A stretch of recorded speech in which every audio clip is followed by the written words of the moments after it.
കൂർമാവതാരമൂർത്തിയായി കാണാം നാരായണനെ ശ്രീകോവിലേ.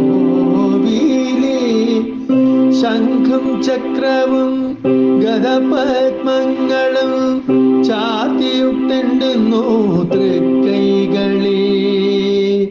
പൊന്നരഞ്ഞാണം പൊൻതിലകം തിരുമാറിൽ വനമാല പൊന്മാലകൾ.